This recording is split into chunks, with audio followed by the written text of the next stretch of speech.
এই জন্য স্কুলে গেলে গায়ের মধ্যে আঘাত করা জায়েজ আছে, পায়ের মধ্যে আঘাত করা জায়েজ আছে।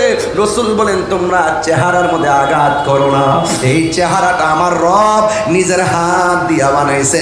খলাকতু বিয়াদাইয়া, আমি আল্লাহ আমার বান্দাটারে বড় মায়া কইরা বানাইছি। কিভাবে বানাইছো?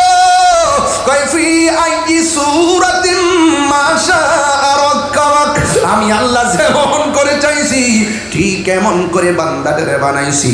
তার মানে বোঝা গেল কোন ব্যক্তিরা কালো হতে পারে, চয়েস অফ আল্লাহ। কোন ব্যক্তিরা মোটা হতে পারে, চয়েস অফ আল্লাহ। কোন ব্যক্তিরা চিকন হতে পারে, চয়েস অফ আল্লাহ। কোন ব্যক্তিরা গরিব হতে পারে, চয়েস অফ আল্লাহ। কোন ব্যক্তি ধনী হতে পারে, চয়েস অফ আল্লাহ। কোন মানুষটা চিকন হতে পারে, চয়েস অফ আল্লাহ। কোন মানুষটা বুবা হতে পারে, চয়েস অফ আল্লাহ। যেখানে মালিক চয়েস করেছে সেখানে বান্দা কোনোদিনই ঘৃণা প্রদর্শন করতে পারে না। কথা বলেন ঠিক কিনা? আরে পারে পারে পারে পারে। এই চেহারা ডিজাইনার কে?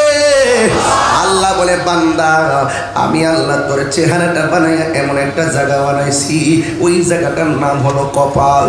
তুই শয়তানের পাল্লায় পইরা যদি গুনাহ করে ফেলিস, আর যদি তুই একটা বার মনে হয়ে যায় আমি তোরে বড় মায়া কইরা বানাইছি, তোরে আমি টেন্ডারবাজির জন্য বানাই নাই, তোরে আমি দুর্নীতি করতে বানাই নাই, তোরে আমি চাঁদাবাজি করতে বানাই নাই, তোরে আমি জঙ্গিবাদী করতে বানাই নাই, তোরে আমি খুন খারাপি করতে বানাই নাই, তোরে আমি হিংসা করতে বানাই নাই, তোরে আমি গীবত করতে বানাই নাই, তোকে আমি বহুতান করতে বানাই নাই, তোকে আমি চুগলখড়ি করতে বানাই নাই, তোরে আমি সুদ খাইতে বানাই নাই, তোরে আমি ঘুষ খাইতে বানাই নাই।